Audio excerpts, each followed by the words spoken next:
الحمد لله نحمده ونستعينه ونستغفره ونعوذ بالله من شرور أنفسنا ومن سيئات أعمالنا من يهده الله فلا مضل له ومن يضلل فلا هادي له وأشهد أن لا إله إلا الله وحده لا شريك له وأشهد أن محمدا عبده ورسوله يا أيها الذين آمنوا اتقوا الله حق تقاته ولا تموتن إلا وأنتم مسلمون يا أيها الناس اتقوا ربكم الذي خلقكم من نفس واحدة وخلق منها زوجها وبث منهما رجالا كثيرا ونساء واتقوا الله الذي تساءلون به والأرحام إن الله كان عليكم رقيبا يا أيها الذين آمنوا اتقوا الله وقولوا قولا سديدا يصلح لكم أعمالكم ويغفر لكم ذنوبكم ومن يطع الله ورسوله فقد فاز فوزا عظيما أما بعد فإن أصدق الحديث كتاب الله وخير الحديث حديث محمد صلى الله عليه وسلم وشر الأمور محدثاتها وكل محدثة بدعة وكل بدعة دلالة وكل دلالة في النار. Assalamu alaikum wa rahmatullah. Donc les frères, comme vous le savez, on avait commencé un risale d'un cheikh qui nous expliquait les différents actes qu'on devait mettre en pratique pour espérer garder la guidée que Allah Azza wa Jal nous a donnée entre nos mains, pour pouvoir rester musulman, pour ne pas tomber dans la mécréance après avoir été guidé. Et donc on avait vu déjà 4 points que le cheikh nous avait cités dans cette risala et qu'on avait essayé d'expliquer ici. On avait dit que le premier point c'était quoi? C'était le fait de demander, d'invoquer Allah subhanahu wa ta'ala. Pourquoi? Parce que l'invocation c'était l'adoration même.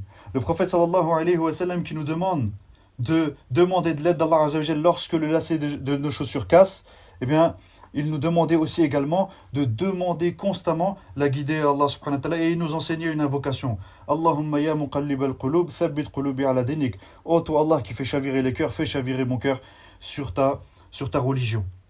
Et on avait dit que cette guidée, c'était Allah qui nous l'a donnée et c'était lui qui nous maintenait sur cette guidée. Donc automatiquement, on doit demander à celui qui a la guidée entre ses mains, on doit lui demander de nous maintenir dessus. Ça, c'était le premier point qu'on avait vu, invoquer Allah. Et donc après avoir fait cette route-pas, il faut que nous, on se demande, est-ce qu'après avoir étudié ce sujet-là, est-ce que nous avons encore plus à invoquer Allah pour qu'il nous maintienne sur cette guidée? Si ce n'est pas le cas, ça veut peut-être dire qu'en fait, on n'est pas là à être attaché ardemment à ce que nous apprenons. Et on n'essaie pas de mettre en pratique ce que nous apprenons, et ça il faut que les frères en fassent attention. Pourquoi? Parce que ça c'est des choses qui vont être contre nous. Les choses qu'on apprend mais qu'on ne met pas en pratique, eh bien ça va se retourner contre nous. Ensuite, le deuxième point qu'on avait vu, c'était quoi? C'était aider la religion d'Allah Azza wa Jal. Comme le prophète sallallahu alayhi wa sallam nous le disait, et il disait essentiellement à ses compagnons, préserve Allah et Allah te préservera. Le sens voulu ici par préserve Allah, préserve la religion d'Allah, aide la religion d'Allah. Ce tawhid que Allah Azza wa Jal il t'a donné, utilise-le pour aider la religion d'Allah, pour propager sa religion et pour être un acteur de cette religion et pas quelqu'un de passif.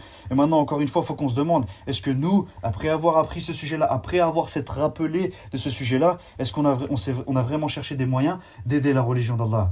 Ensuite, le troisième point qu'on avait vu, c'était quoi? C'était le fait d'avoir la science du tawhid. On avait dit qu'aujourd'hui, les gens qui se trouvent autour de nous, essentiellement, bien sûr ce n'est pas la seule cause, mais essentiellement ils sont dans la mécréance à cause de quoi? À cause de leur ignorance, parce qu'ils sont ignorants du tawhid, ils sont ignorants de ce que renferme la parole du la ilaha illallah. Et donc nous, si on voulait pas se retrouver dans la même situation que eux, il fallait que nous, on soit quoi? On soit des gens qui connaissent le tawhid et qui continuellement dans leur vie vont étudier cela pour pouvoir acquérir cette science et ainsi, Inch'Allah, garder cette science, pour pouvoir répondre aux ambiguïtés qui vont être apportées contre notre religion. Et encore une fois, il faut qu'on se demande, est-ce que on a intensifié notre apprentissage du tawhid? Est-ce qu'on fait des cours sur le tawhid?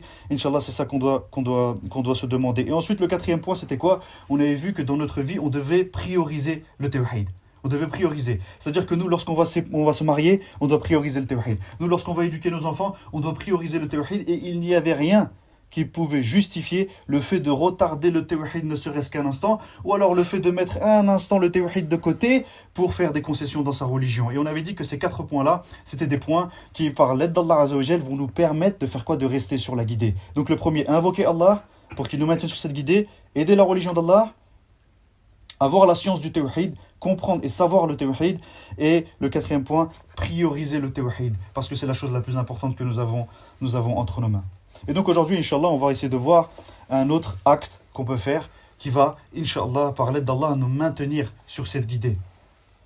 Allah subhanahu wa ta'ala dit dans le sens, dans Surat Ibrahim, au verset 7, « Et lorsque votre Seigneur proclama, qu'est-ce qu'il a proclamé notre Seigneur? Si vous êtes reconnaissant, eh bien très certainement, j'augmenterai mon bienfait sur vous. Mais si vous êtes ingrat, eh bien mon châtiment sera terrible. Allah, il est en train de te dire que si tu veux qu'il augmente son bienfait sur toi, eh bien il faut que tu sois reconnaissant envers les bienfaits qu'Allah t'a donnés. Le plus grand bienfait que nous avons, on l'a déjà dit, on le répète et on le sait, c'est le tawhid. Encore plus que tout ce que nous avons. On a plein de bienfaits dans notre vie qu'on ne pourra jamais dénombrer, qu'on ne pourra jamais énumérer. On a le bienfait de la santé, de la jeunesse, et comme on en parlait la dernière fois avec des frères, dans notre corps, Allah il a installé des cellules qui continuellement travaillent pour écarter de nous les maladies. Et ça, c'est juste certains bienfaits que nous avons connaissance. Et donc, parmi tous ces bienfaits-là, on a déjà dit que le bienfait du tawhid, c'était le plus important. Et donc nous, ce qu'on craint le plus dans notre vie, c'est quoi? C'est le fait de perdre ce bienfait. Parce que nous, si on est là, si Allah il nous a créés, si Allah il a créé les cieux et la terre, s'il a créé les galaxies, les étoiles, toutes ces planètes, toutes ces choses-là, c'est juste pour que toi, tu unifies Allah. Juste pour que toi, tu as le tawhid. Donc imagine si toi, ce bienfait-là qu'Allah il t'a donné, tu ne l'as plus. Tu as tout raté. Tu as beau avoir tous les autres bienfaits d'Allah Azza wa Jal, si tu n'as pas le tawhid, eh bien tu as tout perdu. Donc ça, c'est notre plus grosse crainte. Le fait de perdre ce bienfait du tawhid. C'est pour ça que nous, aujourd'hui, on va continuellement s'expliquer le tawhid. C'est la raison pour laquelle aujourd'hui, nous, on est en train d'étudier des actes qui vont nous permettre de maintenir notre tawhid. Que Allah, il nous maintienne sur cette guidée. Parce que nous, on a peur que lorsque on va être dans des situations d'épreuve, que justement ce tawhid qu'on prétend, eh bien on commence à le perdre. Ce bienfait qu'Allah il nous a donné, eh bien on commence à le perdre. Et donc Allah, il est en train de te donner la solution, akhi. Tu veux qu'Allah il augmente ce bienfait, tu veux qu'Allah il te donne un tawhid encore plus fort que celui que tu as maintenant, eh bien il faut que tu sois reconnaissant envers ce bienfait qu'Allah il t'a donné. Et Inch'Allah, aujourd'hui, on va essayer d'expliquer cela. Nous, dans la dunya, quand on va faire un bien à quelqu'un, on va lui offrir un cadeau, ou alors on va faire une chose qui va lui faciliter, on va faire un bien, eh bien, malgré qu'on essaie de faire ça au maximum pour Allah, on veut ne serait-ce qu'un merci. Ou alors on attend un minimum de reconnaissance de cette personne-là. On veut qu'il invoque en notre faveur. Alors qu'en vérité, on ne mérite même pas forcément cette reconnaissance. Parce que nous, les actes qu'on fait, les actes, ils sont imparfaits, les frères. C'est-à-dire que des fois, tu vas faire un bien à quelqu'un en espérant un retour. Des fois, tu vas faire un bien à quelqu'un pour que les gens disent de toi que tu as fait un bien. Des fois, tu vas faire un bien à quelqu'un involontairement. Donc nous, nos actes, ils sont imparfaits. Ça veut dire que tu ne mérites pas forcément de reconnaissance. Ça se trouve, tu ne l'as même pas fait pour le bien. Mais Allah Azza wa Jal, il est celui qui mérite le hamd et celui qui mérite le shukr. Je ne sais pas si vous vous souvenez, quand on faisait les dars sur les noms et les attributs d'Allah Azza wa Jal, on avait vu la différence entre ces deux choses. On fait une petite piqûre de rappel. Le hamd, c'était quoi? La louange. Allah, il la mérite juste parce qu'il est Allah. Par son essence, par son être, Allah, il mérite la louange. Même si Allah, il ne t'avait donné aucun bienfait, il mérite d'être loué. Pourquoi? Parce que c'est lui le Seigneur suprême des cieux et de la terre. C'est lui Allah. Et le shukr, c'est quoi? C'est la reconnaissance que toi, tu vas avoir en contrepartie des bienfaits qu'il t'a donnés. Donc toi, tu dois être reconnaissant à Allah Azza wa Jal juste par le fait qu'il t'a donné un corps qui est en bonne santé. Par le fait qu'il t'a donné des enfants, par le fait qu'il te donne tous les jours ta nourriture et qu'il te donne tous les jours ta boisson, parce qu'il te donne ta subsistance. Juste le bienfait de la science que Allah il te donne, eh bien toi tu dois pouvoir être reconnaissant de cela. Mais la plus grande reconnaissance que le musulman il doit à son Seigneur, c'est la reconnaissance vis-à-vis du tawhid. Ibn al-Qayyim al-Jawzi, rahimahullah, dans Madarij as-Salikin, il dit, le musulman de base, le musulman classique, d'accord, il va être reconnaissant envers Allah concernant sa nourriture, sa boisson, ses vêtements, et les choses bien qui lui arrivent dans la vie de tous les jours, ses enfants, son épouse, son toit, etc. Mais regardez Ibn al-Qayyim, il dit quoi?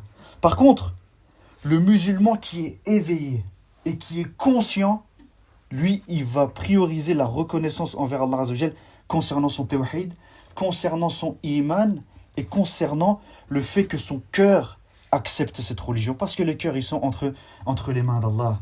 Les cœurs, ils sont entre les doigts d'Allah. Et donc, si toi, aujourd'hui, ton cœur, il arrive à être ouvert à la révélation, au tawhid, à l'unification, c'est parce que Allah, il l'a voulu. Et donc, nous, Est-ce qu'on veut être des musulmans lambda, comme Ibn al-Qayyim il le dit dans le début de sa phrase? Non. Nous, on veut être des musulmans éveillés. Surtout dans une période comme la nôtre.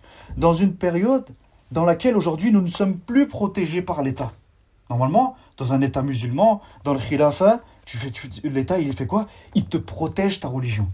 Il protège la population pour pas qu'il y ait des innovations qui arrivent, pour pas qu'il y ait des ambiguïtés. Tout le monde est éduqué sur l'islam. Mais nous, aujourd'hui, les frères, on vit dans une civilisation, dans une population qui, au contraire de te protéger, ils veulent que tu sois mécréant comme eux, jusqu'au point où ils détestent les 4-5 poils que tu as au menton. Jusqu'au point où ils ne vont pas attaquer ton tawhid ou quoi qu'est-ce directement. Non, tellement ils ont une répulsion envers la religion que toi tu peux représenter ou alors la religion à laquelle tu t'affilies, ils vont attaquer le morceau de tissu que une femme se met sur sa tête. Aujourd'hui, on vit dans une époque comme celle-ci. Et les gens qui s'affilient de notre religion, les gens qui se proclament comme étant les savants de cette religion, ils passent nuit et jour pour trouver des ambiguïtés dans le tawhid que tu as dans le cœur. Ils veulent t'enlever ce tawhid de ton cœur.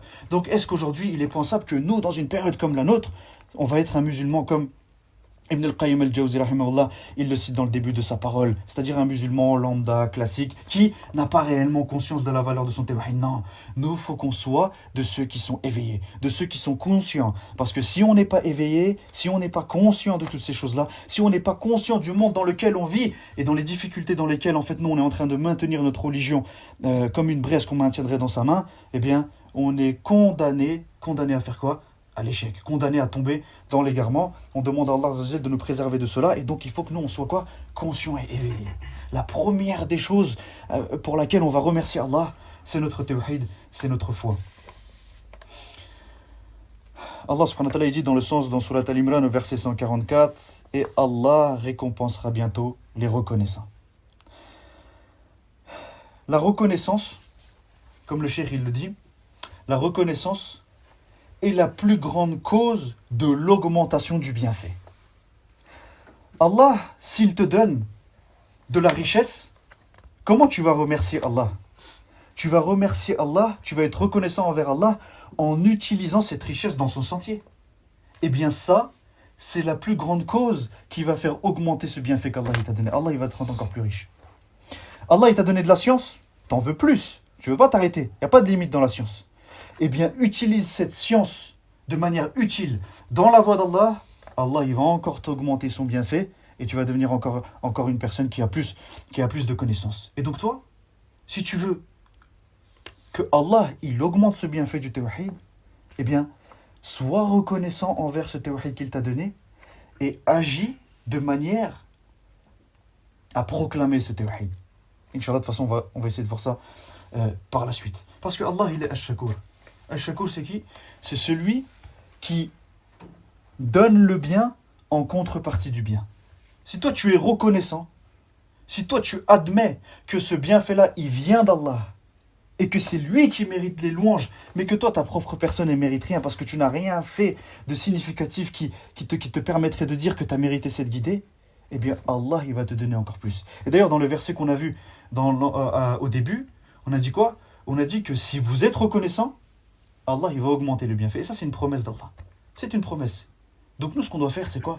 Être reconnaissant. Et ensuite, on n'a plus rien à craindre. Allah, il va nous augmenter ce bienfait. Et on ne sera plus de ceux qui vont être déstabilisés lorsqu'ils vont voir une ambiguïté sur le tawhid. Non. Allah, il t'a tellement augmenté le tawhid dans le cœur que c'est un automatisme. Tu n'auras même plus besoin d'aller chercher, d'ouvrir les livres ou de tomber dans une ambiguïté. Allah, il va te l'augmenter. Regardez, subhanallah, le verset, Surat An-Nisa, au verset 147, Allah, il est en train de rassurer le croyant. C'est une pommade pour le cœur du croyant. Regardez ce qu'il dit Allah, dans le sens. Pourquoi Allah vous infligerait-il un châtiment si vous êtes reconnaissant et croyant? Allah est reconnaissant et omniscient, c'est-à-dire qu'il a la connaissance de toutes choses. Là, Allah, il est en train de te dire que si toi, tu es reconnaissant, Allah, il n'a aucun intérêt à te châtier. Subhanallah. C'est pas une bonne nouvelle de la part d'Allah. C'est pas quelque chose qui doit nous inciter à être reconnaissant envers Allah. Allah, il est en train de dire, il n'a aucun intérêt à te châtier. Allah, il n'est pas méchant. Allah, c'est pas un zalim. Allah, il veut le bien pour ses serviteurs. Et à la fin du verset, Allah, il dit quoi? Par contre, Allah, il te rassure. Lui, il est reconnaissant. Si toi, tu es reconnaissant, Allah, la reconnaissance qu'il va te donner, c'est illimité. Et donc, pourquoi est-ce qu'Allah il te châtierait? Quel est son intérêt? Il n'en a pas, Allah il te le fait comprendre. Et ça te rassure, parce que tu te dis quoi? Moi, mon Seigneur, il n'est pas injuste. Donc nous, on doit faire quoi? Les efforts pour être reconnaissant envers Allah, et essentiellement, la priorité, reconnaissant envers cette guidée, envers ce tawhid qu'il nous a donné. La reconnaissance d'un bienfait ne se fait pas uniquement en disant « Louange à Allah, merci à Allah, je suis reconnaissant envers Allah parce qu'il m'a donné cette guidée. » Ça, il est vrai que c'est une partie de la reconnaissance, c'est-à-dire le fait de le dire avec la bouche. Inch'Allah, on va voir par la suite les différents, comment en fait on doit être reconnaissant envers Allah. C'est une partie, mais ce n'est pas tout. Aujourd'hui, malheureusement, à cause de notre ignorance, dès qu'on va nous demander d'être reconnaissant, on va dire, on est reconnaissant, alhamdoulilah, c'est Allah qui nous a donné. Mais ce n'est pas suffisant. Non. Les savants, ils ont dit que si toi, tu veux être quelqu'un de reconnaissant, il faut que tu aies les 3 piliers de la reconnaissance. S'il manque un pilier, c'est mort. Tu auras une partie, mais ce n'est pas la reconnaissance que Allah il te demande. Le premier, c'est quoi? C'est être reconnaissant avec le cœur. Le deuxième, être reconnaissant avec la langue. Et le troisième, être reconnaissant avec les actes. Celui qui il lui manque un pilier parmi ceux que je viens de citer, eh bien les savants ils disent que lui, il ne rentre pas dans la catégorie de ceux qui sont reconnaissants. La reconnaissance avec le cœur. Comment est-ce que nous, on va être reconnaissant à Allah pour la guidée qu'il nous a donnée avec le cœur? En fait, qu'est-ce que ça veut dire? En fait, le serviteur, il doit savoir, il doit comprendre, il doit croire et être conscient que tous les bienfaits qu'il a, eh bien ça vient de la part d'Allah. Il doit vivre avec ce truc au fond de lui. C'est-à-dire que ce n'est pas juste une parole, non, il doit être convaincu de cette chose-là. Qu'il s'agit d'un cadeau de la part d'Allah et d'une grâce venant de lui. Le serviteur doit avoir conscience et doit fondamentalement croire que aucun bienfait vient de son savoir et de sa capacité. Et il doit avoir conscience qu'il ne mérite aucune éloge, aucune récompense, aucune félicitation, on va dire. Pourquoi? Pour le bienfait qu'il a acquis. Et ça comprend tout. Mais notre sujet aujourd'hui, c'est quoi? C'est le bienfait du tawhid. Et donc nous, on va le dire, on va l'attester, parce qu'on le sait. Mais est-ce qu'on le dit vraiment avec le cœur?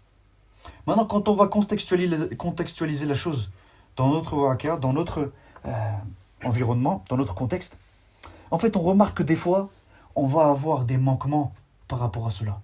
Des fois, en fait, on va sortir des paroles. Des fois, on va avoir des agissements qui nous montrent qu'en fait, non, notre cœur, en fait, il n'est pas totalement comme il se doit convaincu que cette guidée vient d'Allah. Comme par exemple, lorsque il va nous arriver d'expliquer la religion d'Allah Azzawajal à quelqu'un, avec tous les détails, avec tous les versets, des versets qui sont irréfutables, parce que la religion d'Allah Azzawajal, en soi, elle est simple. Et nous, quand on va raconter toutes ces choses-là, et on va se dire, mais c'est impossible, là, il est obligé de croire, il est obligé d'accepter, c'est la parole d'Allah, c'est de la parole de son messager. Et lorsqu'en fait on voit qu'il n'accepte pas, et qu'il tourne autour du pot, oui, mais ils essaient de trouver des échappatoires, eh bien des fois on va remarquer que le musulman, il s'énerve. Il n'est pas content. Il n'arrive pas à comprendre. Et il va se dire, mais il ne comprend pas. Je lui explique. Il ne veut pas savoir. Je ne comprends pas. En fait, lui, c'est parce que un court instant, dans ce laps de temps, il a oublié que la guidée venait d'Allah. Il a cru que lui, en fait, il avait compris cette guidée parce qu'il a lu les versets.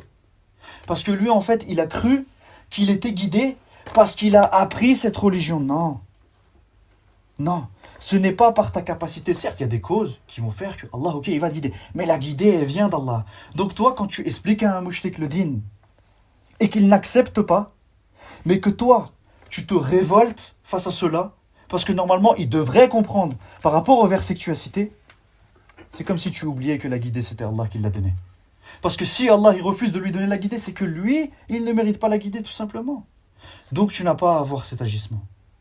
Cet agissement-là est le reflet qu'en fait, dans notre cœur, on n'a pas réellement compris ça.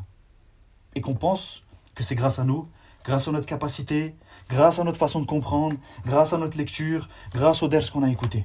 Et donc ça veut dire que le musulman qui agit de la sorte, il ne peut pas être complètement reconnaissant à Allah Azza wa Jal de quoi? Du tawhid qu'il lui a donné par son cœur. Et donc, on doit corriger cela. Quand on va expliquer le tawhid à quelqu'un, déjà la première des choses qu'il faut qu'on se dise, c'est normal qu'il ne va pas accepter. C'est normal. Pourquoi? Comme un cheikh il disait, ça, c'est la nature du mushrik. C'est la nature. Les prophètes ont été les meilleurs prêcheurs, sont qui ont le plus de science. Ils ont parlé avec leur population, c'est toujours une minorité qui a suivi. Sauf très rare exception.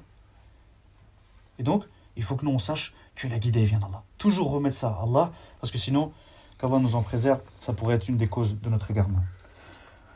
Ensuite, on a dit la reconnaissance avec la langue. Être reconnaissant envers Allah Azza wa Jal avec sa langue. Le serviteur, il doit attester avec sa langue que tous les bienfaits viennent d'Allah.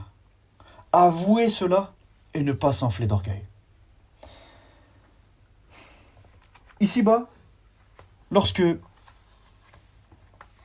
y a des personnes qui vont avoir un bien à notre rencontre, des fois, Shaitan, il va nous pousser à ne pas l'attester.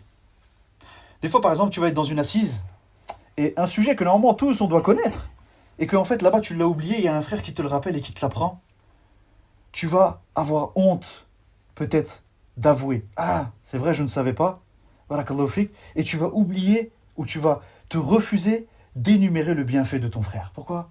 Parce que tu as honte, parce que tu es gêné, ou alors peut-être de l'orgueil, ou alors voilà certaines choses. Mais nous, il faut surtout pas que nous ayons honte de proclamer que c'est pour la guidée que nous avons, nous y sommes pour rien. Mais au contraire, on doit être fiers que Allah, il nous a choisis et il nous a guidés. Je vais vous donner un exemple. Inch'Allah, c'est pas pour faire ressembler Allah à la créature, hacha, mais c'est pour qu'on comprenne. Si moi, je te fais un bien, j'ai un bienfait à ton égard, d'accord?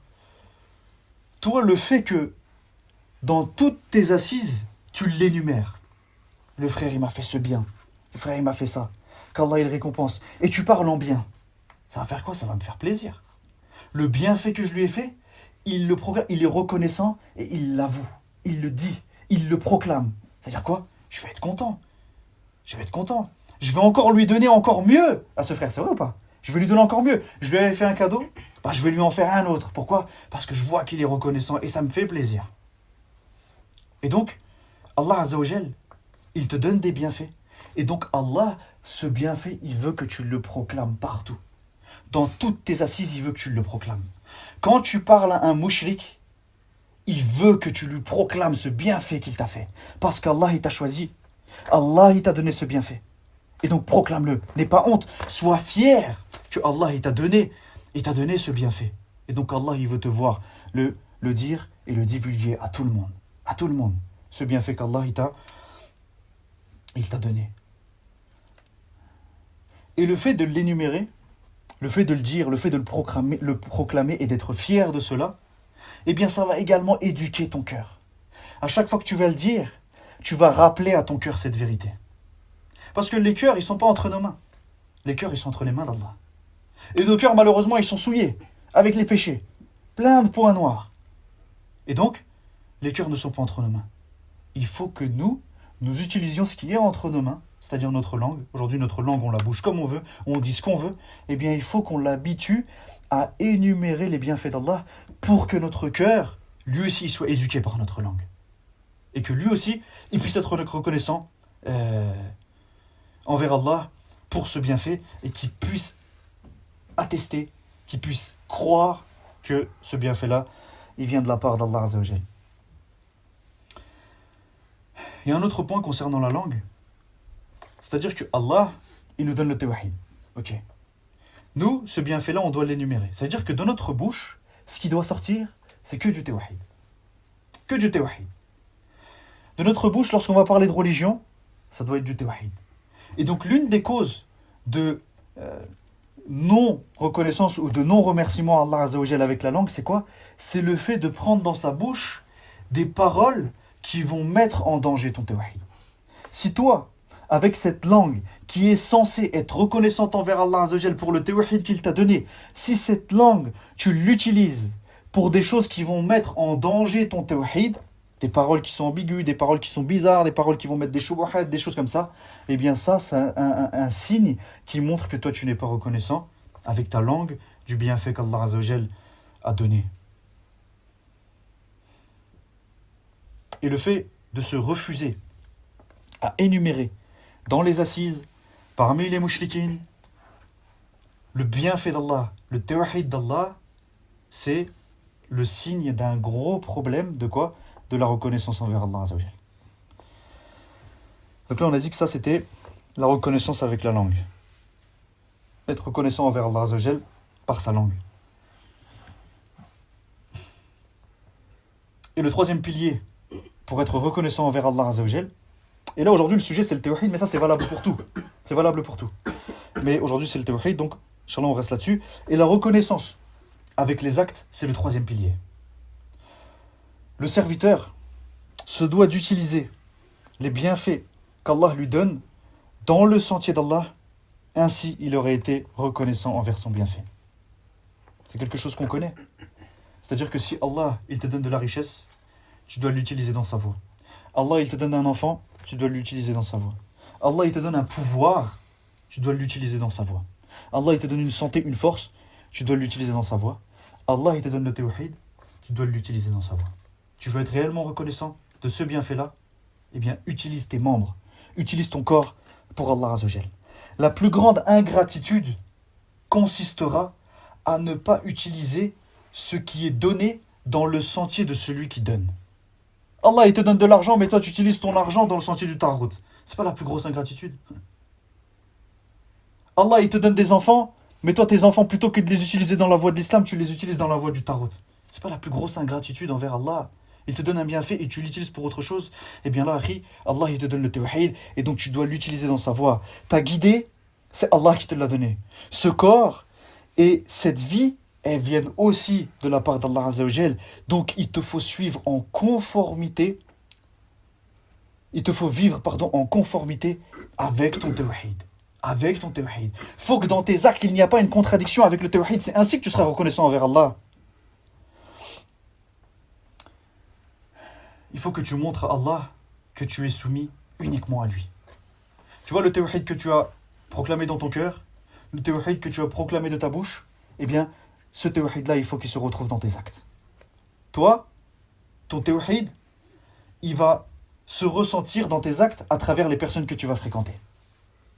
À travers les personnes avec qui tu vas être allié. À travers, avec l'éducation que tu vas donner à tes enfants, à ton épouse, ou l'apprentissage que tu vas faire avec tes frères. Tu veux être reconnaissant envers le tawhid? Agis avec tes membres conformément au tawhid. Mais si toi, lorsque, à la moindre difficulté, tu mets le tawhid de côté, eh bien, sache que tu n'es pas reconnaissant envers Allah pour ce bienfait. Et le contraire de la reconnaissance, c'est quoi? C'est l'ingratitude. Et Allah, il n'aime pas l'ingratitude. Après avoir accompli tout cela, reconnaissant avec le cœur, réellement, reconnaissant avec la langue, réellement, fondamentalement, en se remettant en question là-dessus, reconnaissant avec ses actes, en regardant sa vie, si la vie est en conformité avec le tawhid, une personne qui a mis ça en place, là on pourrait dire que lui, il est reconnaissant. Et donc, selon la promesse d'Allah Azzawajal, Allah il va lui augmenter son bienfait. Lui, il ne sera plus déstabilisé lorsqu'il y aura des ambiguïtés. Lui, il ne sera plus déstabilisé lorsqu'il faudra faire la hijra. Lui, il sera plus déstabilisé lorsqu'il va se manger coup de tête balayette par les autorités des Tawarit. Non. Il sera ferme. Allah, il va le raffermir. C'est la promesse d'Allah.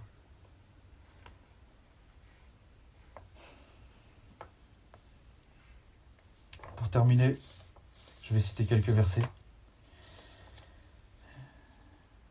Dans la sourate Saba, Allah dit dans le sens au verset 13, ô famille de Daoud, œuvrez avec gratitude, c'est-à-dire en étant reconnaissant, alors qu'il y a peu de mes serviteurs qui sont reconnaissants.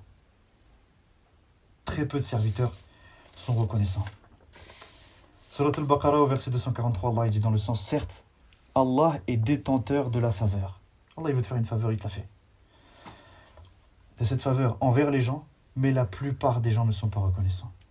En fait, Allah il te demande juste d'être reconnaissant pour avoir ses faveurs. Juste sois reconnaissant. Et Inch'Allah, je vais terminer avec ce verset Surat al-Luqman au verset 13. Allah il nous dit dans le sens, sois reconnaissant à Allah, car quiconque est reconnaissant n'est reconnaissant que pour soi-même. Et celui qui est ingrat, en vérité, Allah se dispense de tout et il est digne de louange. C'est que pour toi. Mais Allah il te le rappelle, parce qu'Allah il veut ton bien. Allah il te le rappelle. On demande à Allah Azza wa Jal de faire de nous des serviteurs reconnaissants. On demande à Allah subhanahu wa ta'ala de nous maintenir sur cette guidée jusqu'à notre dernier souffle. Et que lors de notre mort, nous demandons à Allah d'avoir la bonne nouvelle. La bonne nouvelle d'être mort en tant que musulman. La bonne nouvelle d'être accueilli par des anges rayonnants. Des anges qui vont nous accueillir à bras ouverts et qui vont nous féliciter. Nous féliciter pourquoi ? Pour avoir tenu cette braise dans notre main, dans le monde dans lequel on vit. On demande à Allah d'enlever de nos cœurs l'ingratitude, d'enlever de notre langue l'ingratitude et de nos actes l'ingratitude. Qu'il fasse de nous des serviteurs reconnaissants et qu'il nous pardonne nos manquements concernant ce sujet-là. On demande à Allah Azza wa Jal de secourir tous les opprimés du monde et de montrer sa force. Montrer sa force contre les injustes pour que ça soit une leçon pour l'humanité tout entière. Pour que l'humanité tout entière comprenne que la force est entre les mains d'Allah.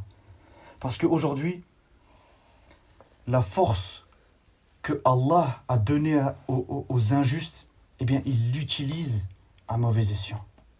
Le pouvoir que ces gens-là ont entre leurs mains, eh bien, il vient d'Allah. Et eux, ils ne sont pas reconnaissants envers Allah. Ils ne sont pas reconnaissants envers ces bienfaits qu'Allah leur a donnés. Pourquoi ? Parce qu'ils l'utilisent dans le sentier du shaitan. Et on demande à Allah de secourir les peuples opprimés et de nous faire mourir musulmans. وآخر دعوانا الحمد لله رب العالمين سبحانك اللهم وبحمدك أشهد أن لا إله إلا أنت أستغفرك وأتوب إليك